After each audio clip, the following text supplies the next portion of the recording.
Hola, soy Daniel García García, profesor del Departamento de Ingeniería Mecánica y de Materiales en la Universidad Politécnica de Valencia. Y en el presente Polimedia vamos a hablar de las propiedades generales de los polímeros, sobre todo aquellos destinados a envase y embalaje. Los objetivos del presente Polimedia son los siguientes. En primer lugar, identificar qué propiedades son las más importantes para evaluar el comportamiento de un polímero en el sector de envase. Dividir estas propiedades en diferentes familias y, por último, identificar las formas de medir estas propiedades. En cuanto al índice de contenidos que vamos a ver en las presentes diapositivas, es el siguiente. Haremos una introducción, posteriormente hablaremos de unas cuantas propiedades térmicas, también hablaremos de propiedades barreras de los polímeros y finalmente hablaremos de propiedades ópticas como son en este caso la opacidad y el brillo. En este caso existen una gran cantidad de propiedades de los polímeros que se pueden analizar, pero es interesante conocer aquellas que nos aportan más información acerca del comportamiento que van a tener durante su vida en la aplicación para la que estén destinadas. Una gran parte de las propiedades de los polímeros pueden clasificarse en tres grandes grupos, como son propiedades térmicas, propiedades barrera y el aspecto visual.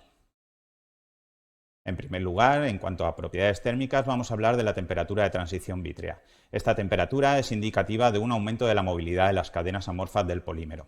Es la temperatura a partir de la cual el polímero pasa de un estado rígido a un estado más dúctil y flexible. Y se puede medir calentando el polímero con diferentes equipos, como la calorimetría diferencial de barrido, y registrando la energía o entalpía que éste absorbe durante el cambio. Por otro lado, tenemos el índice de fluidez, que es la facilidad con la que un polímero termoplástico fluye bajo una presión y unas temperaturas específicas. En este caso, el equipo que se emplea para medir el índice de fluidez lo que nos mide es la cantidad de material fundido, en este caso en gramos, que pasa por un orificio durante un periodo de 10 minutos. Otra propiedad térmica es la temperatura de fusión. La temperatura de fusión es la temperatura a la cual el polímero pasa de un estado sólido a un estado líquido y está relacionada con la parte cristalina de las cadenas poliméricas, las cuales pasan en este caso a un estado completamente amorfo. Al igual que la temperatura de transición vítrea, esta se determina subiendo la temperatura del polímero y registrando la energía o entalpía que absorbe al realizar el cambio de fase. Otra propiedad térmica importante en este caso para los envases es la inflamabilidad, que es la tendencia de un polímero a encenderse o quemarse en presencia de una fuente de calor o llama. Esta propiedad térmica es realmente importante en el caso de envases y embalajes, dependiendo de la función a la que esté destinada el polímero.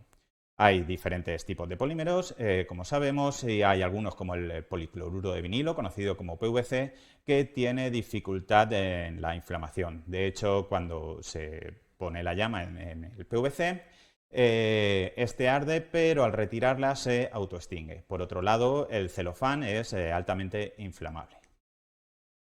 Hay que tener unos aspectos a considerar en cuanto a la selección de polímeros. Por ejemplo, si el polímero empleado en el envase va a ser destinado al congelador para congelar los alimentos, tenemos que tener en cuenta que hay algunos polímeros que se vuelven quebradizos a las bajas temperaturas. También, dependiendo si el envase va a ser utilizado para calentar la comida que hay en su interior, tenemos que seleccionar aquellos polímeros que son físicamente estables y capaces de resistir temperaturas elevadas. Ahora vamos a pasar a hablar de las propiedades barrera. En este caso, una de las propiedades barrera más importantes es la resistencia a la humedad. En este caso, algunos envases, en función del producto que contienen, precisan que tener una resistencia a la humedad para no perjudicar, en este caso, al alimento que contienen. El método más sencillo para medir esta propiedad consiste en colocar un trozo de polímero sobre un recipiente con agua e introducirlo en una cámara con un agente deshidratante. Lo que se hace es medir el peso de la copa o del recipiente del agua antes y después del ensayo. Con esto sabremos la cantidad de humedad que ha podido atravesar el film polimérico. En este caso, el índice de permeabilidad a la humedad se expresa en gramos de agua partido metro cúbico de film en 24 horas.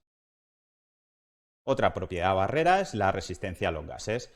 En este caso lo que se mide es la permeabilidad que tiene el film polimérico a diferentes tipos de gases, como es el caso del nitrógeno, el anhidro carbónico, el oxígeno o el dióxido de carbono. La forma de medirlo es muy similar a la resistencia a la humedad, pero en este caso el resultado se expresa en centímetros cúbicos de gas, metro cuadrado de film en 24 horas. Otra propiedad realmente interesante en el caso de los envases destinados a envase y embalaje es la permeabilidad a aceites y grasas.